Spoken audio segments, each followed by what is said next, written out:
তোর মনে পড়ে না হাতের মুঠোয় আমার একটা আঙুল থাকতো?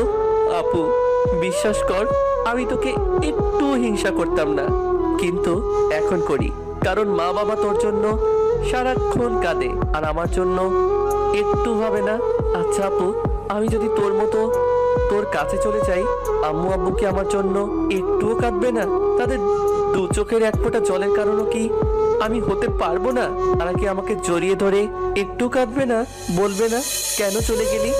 আকাশের ওই তারাটাও হয়তো আমাকে দেখে কাঁদছে আর বলছে, কাঁদবে রে ভাই, খুব কাঁদবে। ওই ঘটনার পর আব্বু আর আমার মুখের দিকে তাকায়নি, আমার কারোর সাথে কথা বলা বন্ধ করে দেয়।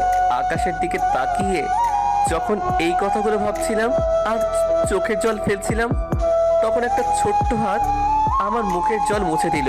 আমার আরেক পিচ্চি বোন নাদিয়া, পিচ্চিটা দেখতে একদম আমার নুসাইবার মতো। কিরে, তুই এত রাতে এখানে? আম্মু দেখেনি? আরে আম্মু ঘুমাচ্ছে। তুই ঘুমাসনি কেন? তোর কান্নার আওয়াজ শুনে ঘুম আসছিল না। ভাইয়া তুই প্লিজ আর কাঁদিস না, আমার কষ্ট লাগে। আচ্ছা, আর কাঁদবো না, তুই চলে যা। আম্মু দেখলে আমাকে বকবে রে। আমি যাব না, জানিস আমার খুব ইচ্ছে করে তোর কাছে থাকতে, তোর সাথে কাঁদতে, তোর চোখের জল মুছে দিতে, কিন্তু আম্মু আসতে দেয় না। ও যখন এই কথাগুলো বলছিল তখন আম্মু আসতো। আমার একটা মেয়ে খেয়ে তো শান্তি হয়নি, আবার ওকে? আমি কোনো উত্তর দিতে পারি না, আমার চোখে শুধু পানি আসে। আমি বুঝি না আমার চোখে এত পানি কেন। আমার ইচ্ছে করে আমার কলিজাটা ছিঁড়ে দেখাতে। কত সহ্য করতে পারে একটা মানুষ? আমিও তো মানুষ। কিছু কিছু সময় মনে হতো আমি মানুষ না, আমাকে পশুর থেকেও খারাপ ব্যবহার করতো। পশুরও তো খবর রাখে, আমার তাও রাখে না। সেদিন রাত 1টায় ঘুমাই, কিন্তু ঘুম ভাঙে সন্ধ্যা 8টায়। আসলে ওটা ঘুম ছিল না, আমি অজ্ঞান হয়ে গেছিলাম।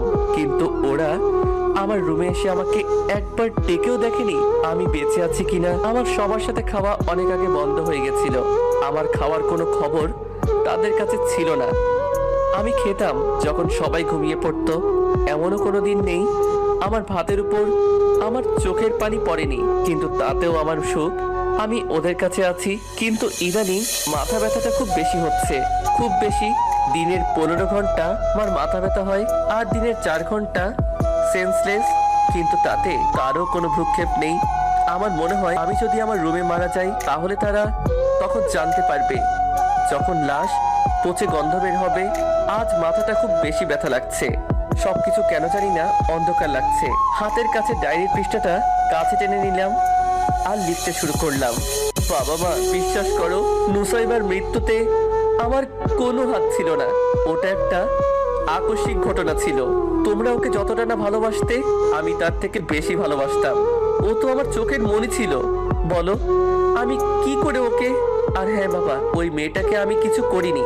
তোমরা কেন বুঝো না?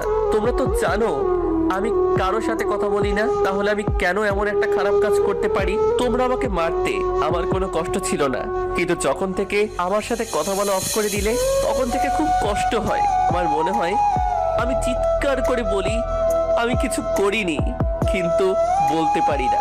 জানি আমার কথা কেউ বিশ্বাস করবে না। আমার না খুব ইচ্ছা করতো তোমাদের সাথে এক টেবিলে বসে খাই, আমার ভাই বোনের সাথে কথা বলি, খাইয়ে দেই, কিন্তু ওরা তোমাদের ভয়ে আমার সাথে কথা বলতো না। আম্মু যখন নাদিয়াকে খাইয়ে দিত, আমার খুব ইচ্ছা হতো আমিও আম্মুর হাতে খাবো। আমিও তো তোমাদের ছেলে, তাহলে আমি যত দোষ করি তোমরা আমাকে এত অবহেলা করো কেন?